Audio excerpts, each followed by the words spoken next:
Okay. Okay, Eunice, travel plans. I need to be in New York on Monday, LA on Tuesday, New York on Wednesday, LA on Thursday, New York on Friday. Got it? Got it. So you want to work here. What really makes you think you deserve a job here? Well, sir, I think on my feet I'm good at figures and have a sharp mind. Excellent. Can you start on Monday? Yes, sir, absolutely, without hesitation. Congratulations. Welcome aboard. Wonderful, wonderful, wonderful. And in conclusion, Jim, Bill, Bob, Call, Fred, Load, Dork, Abe, and Ted. Business is business. And as we all know, in order to get something done, you got to do something. In order to do something, we got to get to work. So let's get to work. Thank you for taking me here. Petey, you did a bang-up job. I'm putting you in charge of Pittsburgh. Perfect. I know it's perfect, Peter. That's why I picked Pittsburgh. Pittsburgh's perfect. Peter, may I call you Pete? Call me Pete. Pete. There's a Mr. Schnittler here to see you. Tell him to wait 15 seconds. Can you wait 15 seconds? I'll wait 15 seconds. Congratulations on your deal in Denver, Dave. I'm putting you down to deal with Dallas. Don, is it a deal? Do we have a deal? It's a deal. I got to go. I got a call coming in. Hi, Doc. Just dealt with Don. In this fast moving. Okay. Well, so that's the guy I hired to help me deliver this. Some of the millennials won't remember it, but I think a few of us remember FedEx commercials.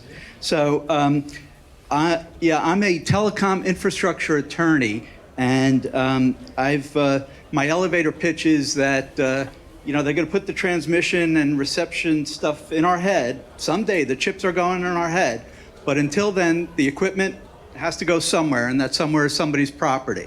And there's public property and there's private property, and there's rooftops and there's basements and there's conduits and there's light poles and there's rights of way and streets and underground. Anywhere that touches somebody's property, that equipment touches somebody's property, I get involved. I sell guns to both sides, but I mostly help with carriers and telecom providers. Actually, some of the people, I've done a lot of work in New York and had the privilege to help Ray with his New York City franchises, and I helped several other franchisees going back to Alexander Graham Bell, I think. But oops, I'm back. I didn't do this one. So I'm going to go quickly and very high level because we don't have much time. But you should know, and I think Maureen is going to cover a lot of this, so I don't want to overlap. The federal government, the FCC, really has made a mission to facilitate 5G deployment. And they have gone out of their way to really try to preempt cities. And they issued a small cell order a year ago, and it provided for, defined what small cells are, and if you qualify as a small cell, you not only get a shot clock on your applications from the cities, you also get a fee cap. But not a cap, actually. It's more a rebuttable presumption that this is what the FCC considers fair and or reasonable. They want the standard so the companies would have basically an amount to shoot for. But again, it can be rebuttable. It's for a lot of cities like New York, which is getting a lot more money than $270 a year for a light pole, that there may be exceptions. And recently, Verizon brought a petition for preemption against Clark County, Nevada, directly under this small cell order. And in addition to the shot clock and the fees, you also have limits on other elements like zoning, land use, aesthetics, undergrounding, and you see reasonably directed, objective, clearly defined. It's a lot of stuff for lawyers to find things to argue about, unfortunately. Now, given this crowd and what we've been talking about today, I think this is really interesting and important. On July 10th, the FCC issued what's called a Notice of Proposed Rulemaking. And since they pried open the cities and really, and rights of way, public rights of way, and tried to lower those hurdles, they're now going after, I don't want to say going after, but they now want to try to get into the buildings. The next, again, public property, private property. So they issued this for competitive access to multi-tenant environments, residential and commercial. And the FCC seeks comment on a lot of the things that, I work on. Revenue sharing agreements, for building access, exclusivity agreements for access to rooftops, exclusive marketing agreements, exclusive wiring arrangements. So it's already mandatory to allow access to competitive providers.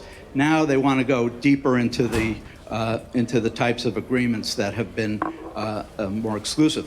And for this crowd, they want to look at arrangements that limit competitive access to DAS facilities.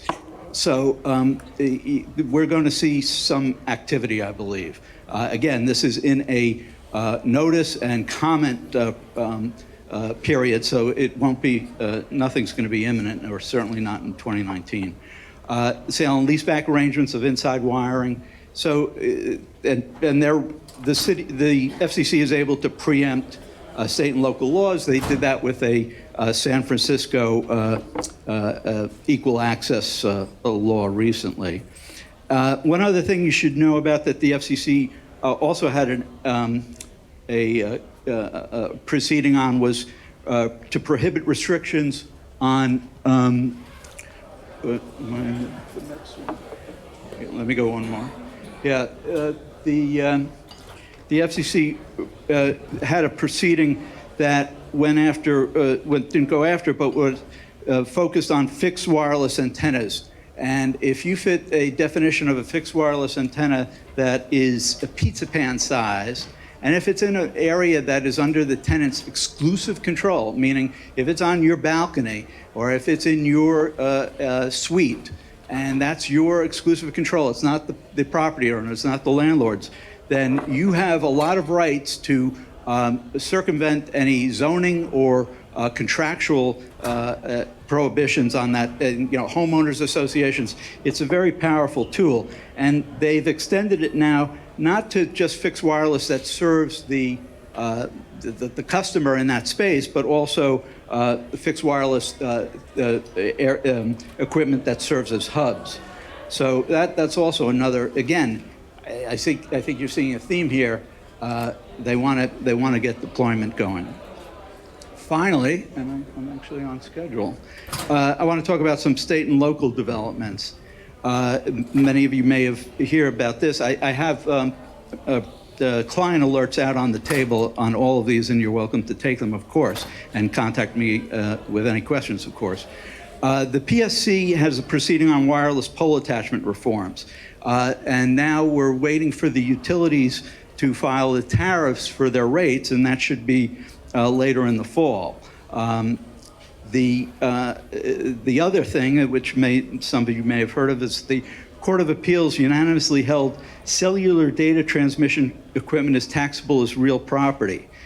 What's happened is the Court of Appeals applied a statute that was not written with the wireless technology in mind. It was written for wireline, traditional, outdated types of terms. So I think the industry is going to have to get together and try to work out a statutory fix. And I don't know if government relations and external affairs people are working on that. Finally, Ray mentioned the light pole franchises.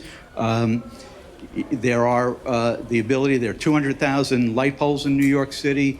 A lot of them have a lot of other stuff on them, speed cameras around schools, police cameras all over the place.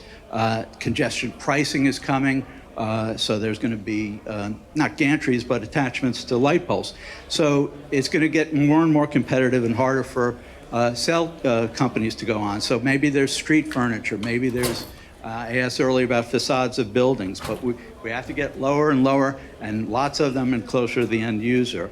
But what the city is doing is, I think they're really pissed, frankly, about this small cell order, and the franchises that are in place go back to 2004. I remember working on them, actually, for some of the franchisees. And so a new RFP will be coming out. Back in 15 years ago, when they had a process for apportioning light poles, New York City was way ahead of the curve. But as Ray was indicating, we got some catching up to do. So I can't believe it, but I'm actually ahead of schedule. So thank you.